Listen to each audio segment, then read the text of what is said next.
Pour moi, la mort, c'est un passage, pas plus. C'est une logique biologique, très simple, très claire, inévitable. Donc, c'est tranquille. De même que tous les jours, on perd quelques parties de notre peau pour qu'elle se régénère. De même, nous-mêmes devons laisser la place pour autre chose. Cette autre chose, on ne connaît pas. Donc, il nous inquiète et on se dit, qu'est-ce qu'il y a après la mort? Qu'est-ce que ça veut dire perdre ce qu'on appelle notre vie, qui est en fait simplement notre existence? L'existence, c'est ce qui dure si peu de temps. Comme souvent, elle est remplie de difficultés. Pour moi, la vie, c'est pas un fleuve tranquille, c'est toute une série d'épreuves qui nous font éventuellement grandir. Et donc la mort est la dernière de cette épreuve, la plus importante sans doute, parce que, étant donné qu'elle va rester dans le souvenir des autres, elle a une connotation beaucoup plus définitive. Donc il ne faut pas rater sa mort. Et pour ne pas la rater, il faut s'y préparer. Bien mourir, ce moment de la mort, c'est vraiment quelque chose de colossal, de merveilleux, d'inattendu, parce qu'on ne sait pas comment on sera, dans quel état on sera à ce moment-là.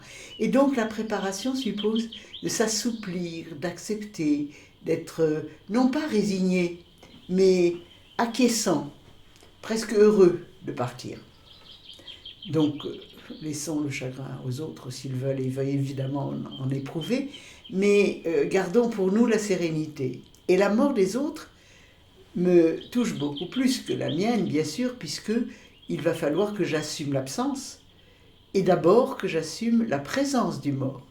Et là, je viens de vivre récemment la mort de mon compagnon, que j'ai assisté au premier chef, puisque j'étais là, la première, pour le voir mort et l'accompagner pendant au moins 12-15 heures, toute seule, en face de lui. Et pour toi, faut voir les morts? Ah oui, moi je pense qu'il faut les accompagner. Parce qu'il y en a beaucoup qui ont peur de mourir et qui meurent mal. Et donc il faut les aider à accepter la mort.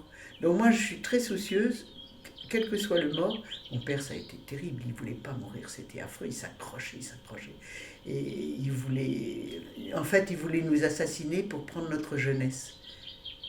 Il a été obsédé pendant des années de prendre notre vie pour que la sienne dure plus longtemps. Tu vois, il était complètement fou. C'est vrai que parfois, quand tu arrives proche de la mort, tu accèdes à une forme de folie un peu. C'est ça, tu as peur de mourir. La peur de mourir est phénoménale. Et là, mon souci, quand j'ai un mort proche, c'est de lui parler et d'essayer de faire au mieux pour l'aider à traverser heureusement ce moment.